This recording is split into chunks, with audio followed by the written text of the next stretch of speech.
ప్రజలకు ప్రభుత్వ సేవలు, హక్కులు, దరఖాస్తు విధానాలపై స్పష్టమైన సమాచారం అందేలా రాష్ట్రంలోని ప్రతి ప్రభుత్వ కార్యాలయంలో పౌర సేవ సమాచార బోర్డులను ఏర్పాటు చేయాలని టీఆర్ఎస్ గజ్వేల్ నియోజకవర్గ ఇన్ఛార్జ్ కొట్టాల యాదగిరి డిమాండ్ చేశారు.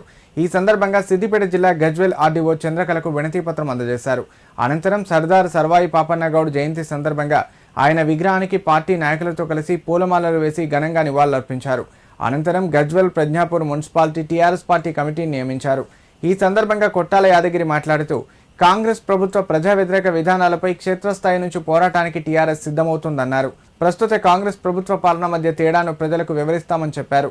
ప్రజా సమస్యలను గాలికి వదిలేస్తే చూస్తూ ఊరుకునే ప్రసక్తే లేదని హెచ్చరించారు.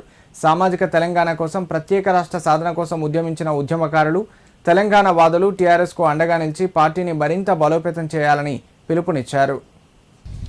వారి ఆదేశాల ప్రకారం ఈరోజు ఈ రాష్ట్రంలో ఏ సమస్య వచ్చినా టీఆర్ఎస్ నాయకులు, కార్యకర్తలు ముందుండి పోరాడుతున్న విషయం ఇట్లా గమనించాలి. ఆ క్రమంలో ఈరోజు మనందరికీ తెలిసిన ఒక చిన్న విషయాన్ని మేము ప్రభుత్వం దృష్టికి తీసుకురావాలనే ఓ చిరు ప్రయత్నంలో భాగంగా ఈరోజు ఆర్డీఓ ఆఫీస్కి రావడం జరిగింది.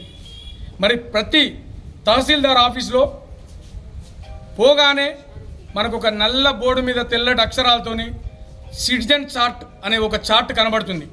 దాంట్లో ఒక సామాన్య మానవునికి, ఒక పౌరునికి అతని హక్కులు తెలియజేసే చార్ట్ ఒకటి కనబడుతుంది.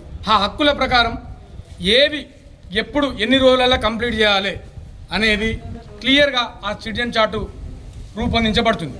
కానీ ఈ రోజులలో చూస్తే ఎక్కడ తహసీల్దార్ ఆఫీసులలో చూసినా కానీ సిటిజన్ చార్టు మాయమైపోయింది, కనబడతలేదు. కనబడే దగ్గర దాని ఇంప్లిమెంటేషన్ లేదు. ఆ ఇంప్లిమెంటేషన్ ఏంటంటే ఒక పౌతి ఎన్ని రోజులు చేయాలి, ఒక సక్సెషన్ ఎన్ని రోజులలో చేయాలి, ఒక పహని ఎన్ని రోజులలో ఇవ్వాలి అనేది